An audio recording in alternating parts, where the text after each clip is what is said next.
We think women need to talk more openly about money because money really matters. It shouldn't be embarrassing or confusing. Join the conversation. We'll be discussing a whole range of topics which will help you get comfortable with your finances. Money Matters. Brought to you by AJ Bell. Hello, welcome to the AJ Bell Money Matters podcast. I'm Danni, and I'm usually joined by my partner in crime, Laura. But regular listeners will know that she's a big lover of her holidays and she's off on her travels. So I'm delighted to have dragged in yet another member of the Money Matters team, Charlene Young, for what will be our last podcast episode of 2024. Hi, Charlene. Hi, Danni. Hi, everyone. It's so lovely to be here. Thanks for having me. So, just like I did with the wonderful Jenny, who stepped in a couple of weeks ago, I think it is only fair to get you to introduce yourself to our listeners so they know a bit about you and your financial life. Yeah, of course. So, hi, I'm Charlene Young. I'm officially pensions and savings expert here at AJ Bell. But in real life, I am a mum of two young boys. They're 7 and 5, and they're now at that lovely stage where they're really excited for Father Christmas. It feels like it's been kind of a long time coming with both of them. So one of my boys is absolutely football mad, a City fan, much to the disdain, perhaps, of the rest of the house. And the other is pestering me for a drone and all of the Lego. It's kind of morphed into like the Harry Potter Lego, the kind of more intricate stuff now. And like Laura, I also love a holiday. We did Lapland, UK very recently, just a week or so ago. And I'm currently on the search kind of for that big blowout break at Easter because we stayed here over the summer just to kind of save a few pennies. And typically now I'm looking at how I can spend them as quickly as possible. So, I couldn't work in personal finance either without loving a spreadsheet like Laura again. And I like looking around for kind of the best deal for things. So I'm currently at the moment kind of using my spreadsheet to compile all of our details for our kind of annual review. Because, we've got some costs that we know are going to spike in the new year for us. So it's just kind of double checking where we are and that we're in, a position that we can kind of weather that storm. Now, when you talk about investments and Lego is a great investment. My kids were absolutely Lego mad. I mean, they're proper teenagers now, so they're not interested anymore. But during COVID, I found myself boxing up all the Lego, and I deliberately kept the boxes so that I could put all the Lego into the boxes and sell it. And I made back about 75% of what I paid for it. I was Really? I was amazed That's amazing. by how it had kept the value. So keep the boxes. That is absolutely top tip. I will do. Yeah, I definitely haven't done that so far. Yeah, just flat pack them, put them down by the side of a bed or something. That's what I did. Forgot about them. And then when it came to selling them, keep the boxes. Listen, Charlene, we always get our regular pod guests to share a financial confession at the end of the episode, but we're doing something a bit different for this one. So let's put you on the spot right now. What's your financial confession? Right. Okay. Well, normally, like you say, this is at the end. There are quite a few, but I think it's perhaps a little controversial, but I actually bought into some cryptocurrency last year for a laugh and only a very, very tiny amount. Now, it's very silly of me for a number of reasons, but I think we do talk in a sort of other content that we produce about cryptocurrency because it's very much in the news, of course. And I think the curiosity of the kind of wild ride got the better of me. I'm a bit of a geek and I like to kind of really get into what I'm talking about. So I thought perhaps it was time I had a little look at that. And like I say, it was a very, very small amount. I do have an investment portfolio outside of that, and it's minute amount compared to the rest I hold. Like I say, I do feel a little bit silly about it. And like I say, I've got a portfolio of investments and I'm probably pretty high up on the risk scale for various reasons, including kind of past experience. But this is too much even for me. It's wild. And like I say, tiny amount, definitely not a recommendation. Very much do as I say, not as I do. And hopefully this is kind of a safe space from the crypto bros to say that last bit there. Well, listen, you're not alone because there were some figures out from the Financial Conduct Authority just a week or so ago. We know that crypto is very much in the news, a lot of talk in the United States, particularly Bitcoin. And the Financial Conduct Authority found that the number of UK adults investing in crypto had gone from 10% to 12%. That's of people who invest. Oh, And the really worrying thing was that a third of people that were investing in crypto thought that they were protected, that they could complain to the regulator if something went wrong. So that's why the regulator is now taking a look at this space. But yeah, I mean, as you said, teeny tiny amount. So it was something that you were prepared to lose. And I think that that is really key. So yeah, very good confession. It is one yeah. of our favorite bits of the podcast because it does give us a cheeky glimpse into other people's financial lives. And to that end, we thought that we would do something a bit different for this last Money Matters podcast of the year. And we're going to give all of you a chance to peek into other people's investment choices. Yeah, I don't know about you, but I love to hear kind of what other people are doing. And of course, because it's Money Matters, we're going to be looking at the differences between what our male and female AJBL customers have been up to over the past year. I have to say, the data we got back is so interesting. And, a lot of it perhaps wasn't that surprising either. Yeah, one of the key things that stood out to me was that women are logging into their accounts about half as many times a year as men. It could be for all manner of reasons. And I know certainly a lot of women, my mum friends, are so busy that they just don't have time to micromanage their choices. So they think long and hard about where they're going to put their cash. They listen to podcasts like this one, read articles like the ones that we've got up on the Money Matters website. And for lots of you, I know you look at the money pages of newspapers as well. But once that is done, we like to leave our investments to do their thing, which can be a great thing, especially when you think about the volatile year that we have had on markets. I mean, we've got tensions in the Middle East, an ongoing war in Ukraine, and all those elections. I mean, I think more than half the world was out for elections this year. Not least the one, of course, in the UK earlier this year and the very recent one in the United States. And all that does impact our investments. And if we check back too often, we might not like what we see one month, decide to make a change that might not be in our best interest.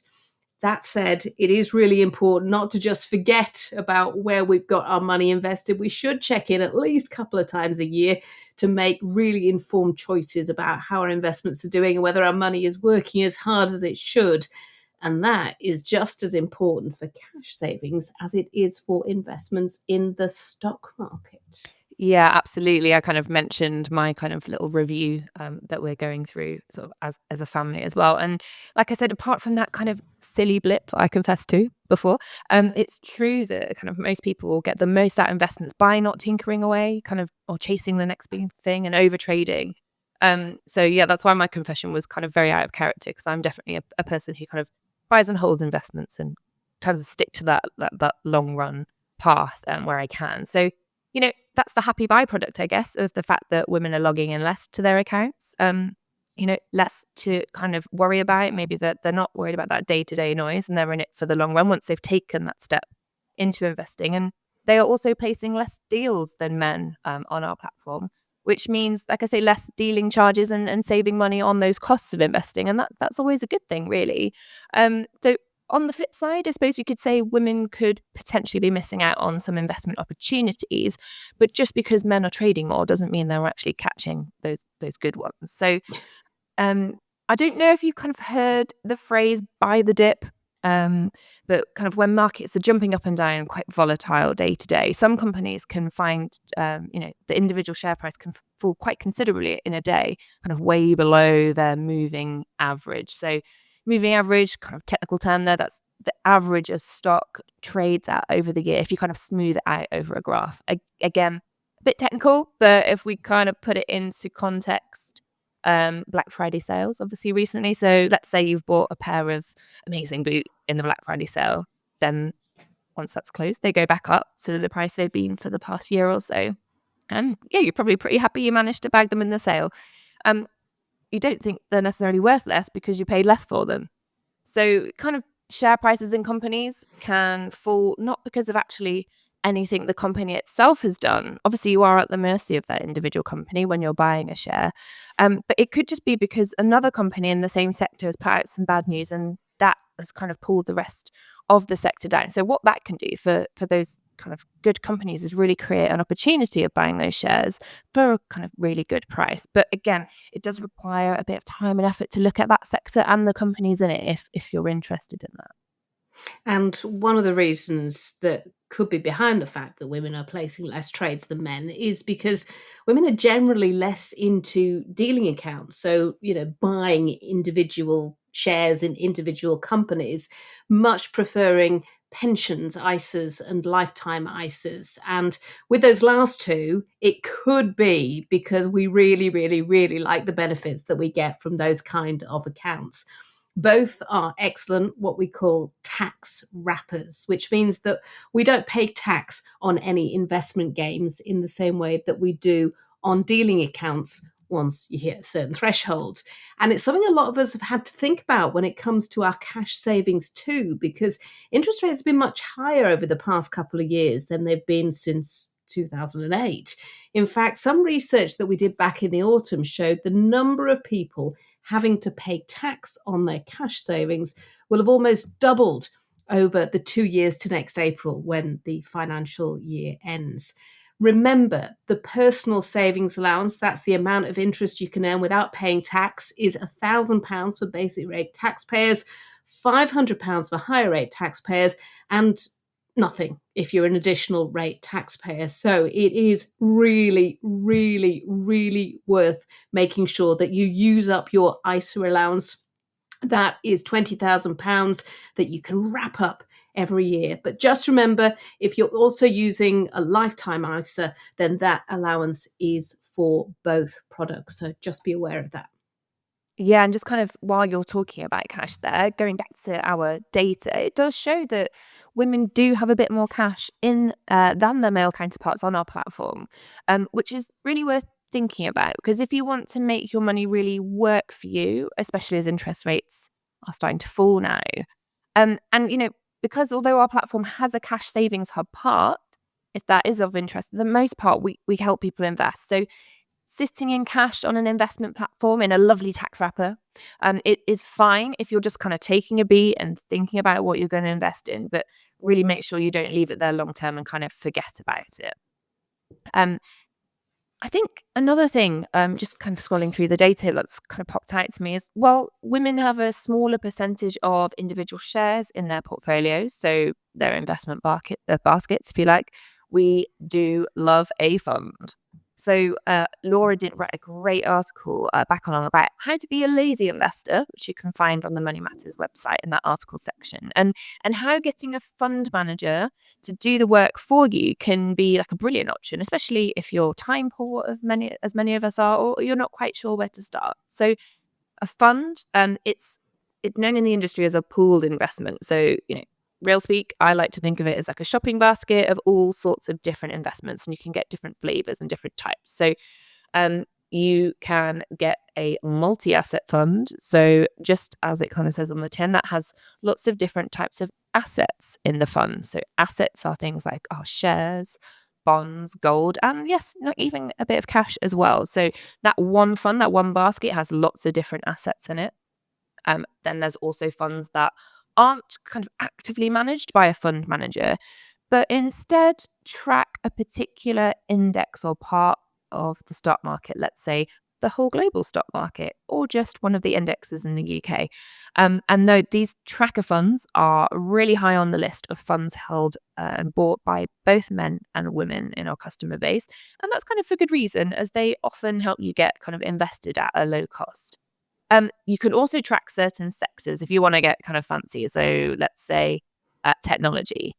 What was really interesting to see was that men were into funds that tracked the tech sector more than women. I know there was a tech fund that was still pretty popular with women, but an ESG fund, so one that focuses on sustainable growth and environmental, social, and governance matters, was more popular with women than tech funds. So making your money work for you, but also kind of making it work for the world at the same time. So here, when we talk about ESG, we're talking about investing perhaps in things like wind or solar power over fossil fuels, but also looking at that social and governance side. So companies that really kind of look after their people and have a good work culture, you're investing in them because you think they are going to last the course because of that.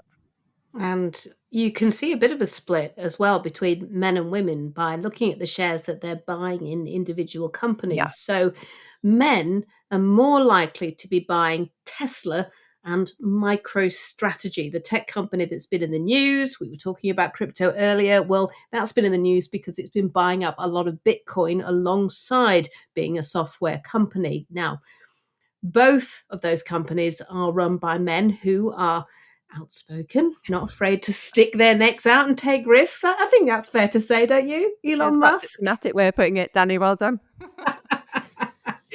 Yeah, I mean, those risks don't always pay off. Elon Musk, as I say, and the MicroStrategy co-founder Michael Saylor, Marmite characters to say the least. Now, women did still have both of those companies in their top 10 shares list, but health giant GSK and the high street banking group Lloyds ranked higher in women's buy lists, though both had at number one. Have a guess. I'm going to go with Nvidia. It's got to You be. would be absolutely spot on there. I mean, that is the chip maker that has been in the news a lot over the past couple of years. I mean, I think I saw up 200% in 5 years. It's been seen as the real engine of the AI boom, which has really dominated market sentiment. I don't think there is a day that goes by when we don't hear something about AI on those news websites. Absolutely. And I think that's just been a really kind of interesting look at what our customers have been up to. And again, it's good to see the similarities as well as the differences, because we all live in the same world. We use many of the same products. And, I was really pleased, particularly to see women kind of making the most of those tax wrappers and pensions. Of course, it's no secret, I love a pension. So we kind of look at the same news websites and like, deep down, we all want our money and our investments to grow so we can put it to a good use and towards the things that kind of matter to us. That's kind of the end game for most people, I think. So before we kind of wrap up the episode, our kind of big review of the year, I thought we'd just pick out and have a look at some of the key things, what's been going on kind of in the wider world, key moments that have impacted some of those investment decisions and those investments that, our customers have been making. It's been quite a year, hasn't it, Danny? It really has been quite a year. Do you know, at the start of the year, I said, I just hope there's a point where things sort of ease off so that we can maybe have that silly season over the summer. We can take a break, not have to worry about the phone going off. That just hasn't happened this year.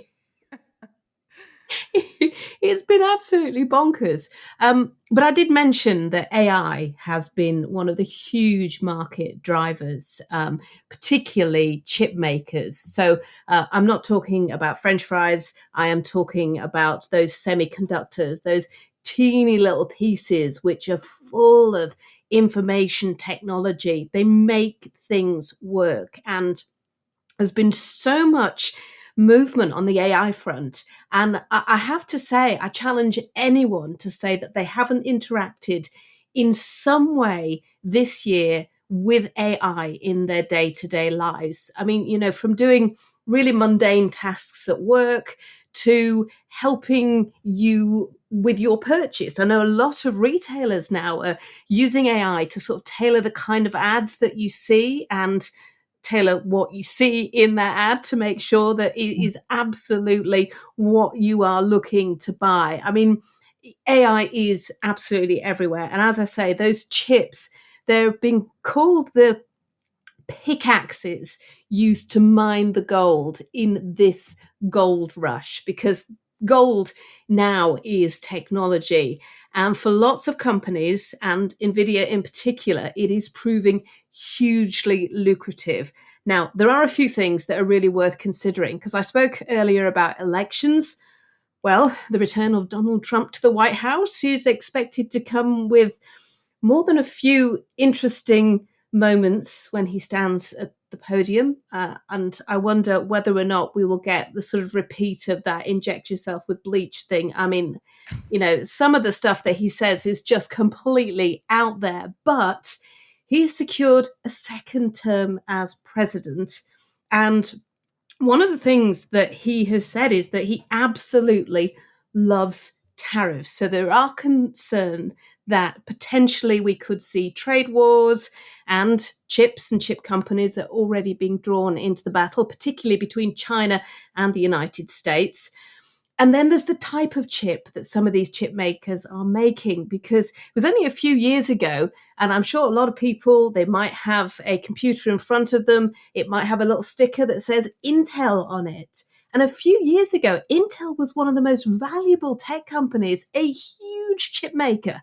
But this year, for the past couple of years, in fact, it has really struggled, and it's seen the value of its company halve over a couple of years because it's just not been keeping up with the speed of the change in direction of the tech race. So whenever you are thinking about investments, you need to be thinking not just about what's happening now, but potentially what's going to be happening in 12, 24, 36 months. And that's sort of a really important thing to flag. Yeah, and obviously closer to home, talking about elections, we do have a new government. That wasn't a quiet moment over the summer there. And we've had the first budget from female Chancellor Rachel Reeves. So there's a lot been said about that, obviously, since a lot said in the run-up that did or didn't come true. But I just wanted to kind of flag a couple of personal finance things from it. So ISA and pension allowances, they stayed the same, but so did income tax allowances and kind of the rates on what we earn. So that's kind of very good news in a way, because there were lots of rumours swirling around, particularly about pensions and the allowances for what you can pay in and then what you can take out tax-free is that kind of lump sum when you come to access them.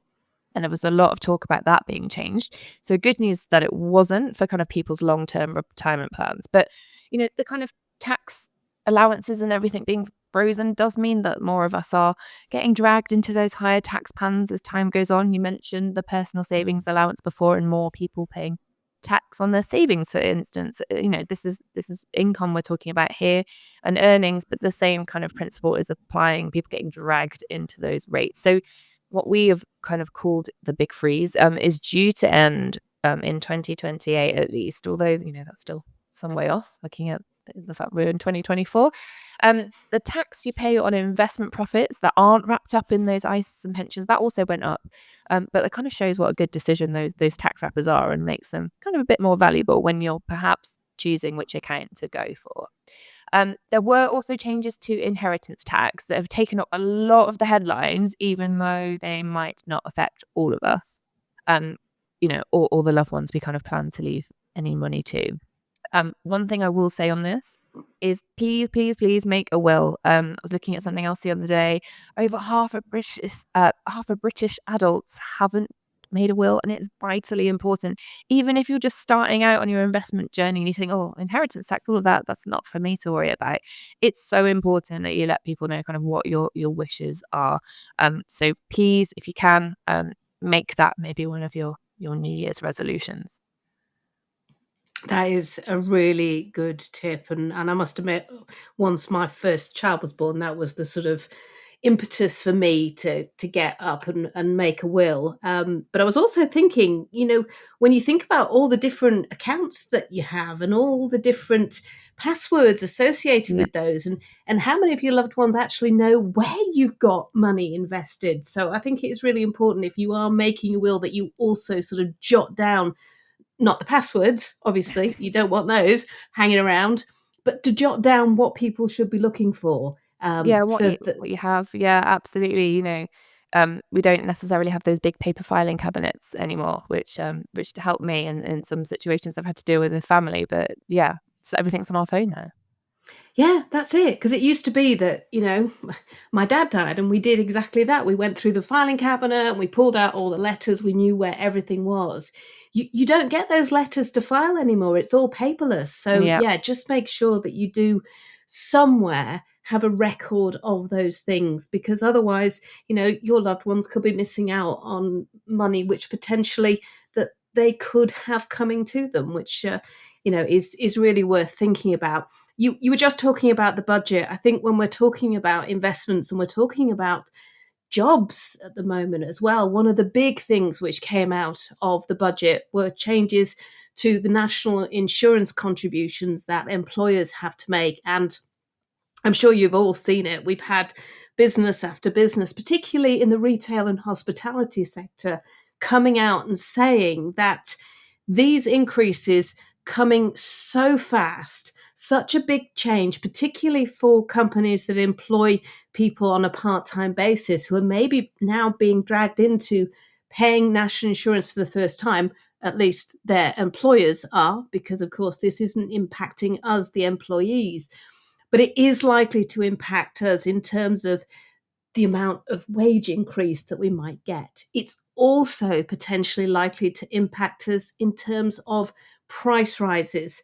So I know that we saw inflation nudge up just a bit past the 2% target, which is the Bank of England's target last month. But, we've had a lot of warnings that potentially these businesses will have to put through these national insurance increases onto us, the consumer, in terms of higher prices. And the governor of the Bank of England and the OECD have both warned just in the last couple of days that means interest rates are expected to stay higher for longer because of the measure. And I know you're going to talk about rates now. Yeah. So interest rates, sadly, are still going to cause some pain for some. So, we have seen the first cuts this year to the base rate from the Bank of England here in the UK, but I'm sure many people will feel, they aren't perhaps coming down quickly enough to kind of ease their financial situation. On the flip side, we know those pesky banks like to kind of cut savings rates as soon as a base rate cut is announced, and sometimes even before that. But looking at lending side, a lot of fixed rate mortgage deals aren't coming down at all. And these worries, like we say, about prices and inflation staying sticky, whether that is due to the budget or not, that debate is out there. But what it means for real people is that some lenders aren't, pricing in or expecting substantial cuts anytime soon. Yeah, I have been watching this like a hawk because so far I've managed to escape. I fixed my mortgage back in 2020, December 2020, for 5 years. So I'm now looking at next December and thinking, where are interest rates going to be? How much more will I have to pay? Because I just sort of assumed that, okay, 5 years, we're now talking about interest rate cuts. Right, we might be back to sort of the 3%. And that's looking, well, completely unlikely. Unlikely, So yeah. yeah, it is something that everyone's having to really think about. I just wanted to mention one last thing because I know a lot of people might be thinking about changing their car. They might have had discussions about whether or not it's time for them to potentially go down the route of looking for an electric vehicle. You don't drive an electric vehicle, is that right? I do. You do. I do. Okay. I lease it through a business, so it's slightly different. Yeah, I think I'd be thinking twice about kind of buying one outright at the moment, if I'm honest. I had never driven an electric vehicle until the summer, and I went to Norway and was really surprised at how quickly it charged, how smooth it was, and actually how big the range was. Because we went hundreds of miles and I really enjoyed it. And it made me think, okay, maybe I could start to think about an electric vehicle. And I know that it's been really difficult for a lot of electric vehicle makers, so sort of legacy auto companies. You might have heard the news that Ford's cutting jobs in the UK, that Stellantis, which makes Vauxhall, they're closing a plant in Luton. So there's a lot of push at the moment from the industry to get the government to maybe think about some kind of financial incentive to get us to buy these cars. Now, there's absolutely no indication that that will happen, that there will be any kind of scrappage scheme or any kind of VAT cut, because obviously the first female chancellor, as you said, keeps talking about the fact that we have had to fix the foundations of UK economy, of public spending. But it is really sort of worth thinking about before you make any kind of car purchase. And it's also worth thinking about, the charging infrastructure around you. Do you have a charging point at home? Yeah, so that's kind of when I first originally went to a plug-in hybrid before I got this car. Yeah, there was lots of incentives out there for charge points at home, which we've moved across. So yeah, that was kind of the thing that sealed the deal for me back in the day. So yeah, charger at home, absolutely fine, but not great infrastructure kind of around the rest of the country. And certainly, if you live in a big city and you don't have a driveway like I do, it's kind of I imagine that would be a lot harder. So I think the infrastructure is certainly going to speed up over the next couple of years because, we're hurtling towards the phase out of new petrol and diesel cars. And for some people, it's still not the solution that they could go for. So, it's something really worth watching. Yeah, and kind of just on the final point from me on childcare. So I just wanted to flag that if you have a young child who turned 9 months old after the 1st of September this year, or they're going to turn 9 months old before New Year's Eve on the 31st, you could be eligible for 15 hours of free childcare from the 1st of January next year. But, because things are always simple and it's a little bit clunky, you have to apply for this before the 31st of December. So make sure you go, if this applies to you, to the gov.uk website, and there's a childcare and parenting section there. If you log into your childcare account to do that, if you have one already, or set one up. So yeah, I thought that was kind of a good thing to flag at the end there. Charlene, thank you so much for joining us on the pod. I'm sure we'll have you back. Oh, yes, please. I've loved it. Thank you. But that is all from this episode of the AJ Bell Money Matters podcast for 2024. We will be back in 2025 with a brand new partnership and a brand new campaign, #Don't Fear Your Future. So make sure you keep an eye on our socials. You can find us at AJ Bell Money Matters. And if you are already signed up to our newsletter, you'll get a special edition in the new year. If you've not signed up, where have you been? Pop along to our website at ajbellmoneymatters.co.uk and sign up. And you'll also then be notified when the next pod is released. And you can also look back at the old pods and old articles as well. Yeah, and I think I mentioned New Year's before. The Money Matters team, including myself, I think I did this one last year actually, will also be recording their financial resolutions and giving you an update on whether they managed to keep to last year's. So keep an eye out, like Danny says, on our socials, and we'll also have a special episode of the pod digging into those secrets in January. I love digging into people's financial secrets. We're just very nosy, aren't we? Charlene, thanks so much, and thank you all for listening. Before you go, please remember this podcast is for educational purposes, and the views expressed don't necessarily reflect those of AJ Bell. The podcast isn't telling you if a certain investment is suitable or not. Don't forget that the value of investments can change, and you can lose money as well as make it. It's also important to remember that how you're taxed will depend on your individual circumstances, and rules can change. The way an investment performed in the past may not be the same as how it behaves in the future. If you want help, go see a qualified financial advisor.